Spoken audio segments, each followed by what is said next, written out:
दोस्तों आज की इस वीडियो में हम यह जानेंगे कि आखिर क्यों जापान ने भारत के आम को बैन कर दिया है। यह दूसरी बार हुआ है जब जापान ने भारत के आम को बैन कर दिया है। इससे पहले सन 1996 से लेकर 2006 तक लगभग 20 सालों के लिए जापान ने भारत के आम को बैन कर दिया था और साल 2026 में यह दूसरी बार हुआ है जब जापान ने भारत के आम को बैन कर दिया है।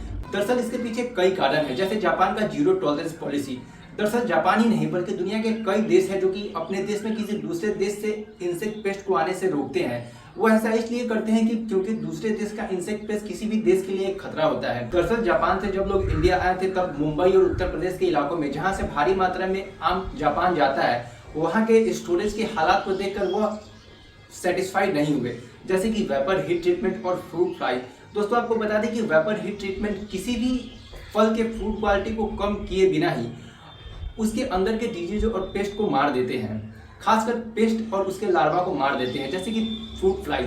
दोस्तों इसका सबसे बड़ा कारण फ्रूट फ्लाइज ही है। दरअसल जापान का इकोसिस्टम या यूं कहें तो क्लाइमेट इतना बढ़िया है जिसमें फ्रूट फ्लाइज आसानी से ग्रो कर सकता है और वह वहाँ के एग्रीकल्चर इकोसिस्टम के लिए एक खतरा बन सकता है।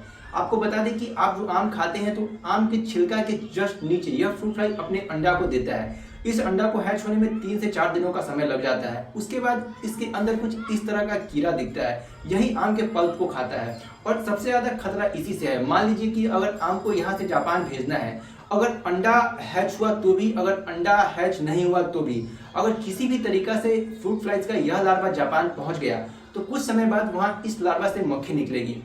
फिर वहाँ के इकोसिस्टम में यह एक तरह का इन्वेजन हो जाएगा, किसी दूसरे जगह के पेस्ट वहाँ चले जाएंगे।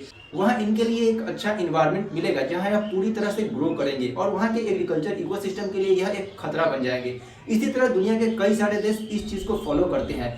यही कारण है कि किसी दूसरे देश में सामान को भेजने से पहले एक क्वारंटाइन के प्रोसेस को फॉलो करना पड़ता है, जहां लगभग विभिन्न सामान को विभिन्न दिनों तक रखा जाता है। आपको बता दें कि इंडिया में भी कई सारे ऐसे जीव हैं जो इंडिया के है ही नहीं। इसका पहला एक एग्जांपल है लैंटेना कैमरा। आप इसको उत्तराखंड, हिमाचल या फिर कई सारे टाइगर रिजर्व में ये काफी फैल चुके हैं। यह इतना फैल चुके हैं कि इसको फॉरेस्ट किलर कहा जाता है। इसे कंट्रोल करना काफी मुश्किल हो गया है।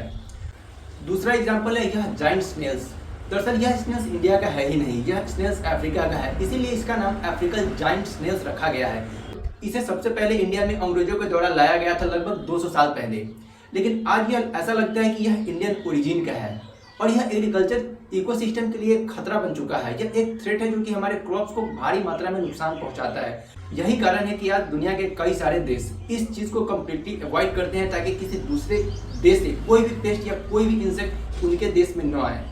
दोस्तों आशा करते हैं कि आपको यह चीज़ें समझ में आई होंगी। आज के लिए बस इतना ही। जय हिंद।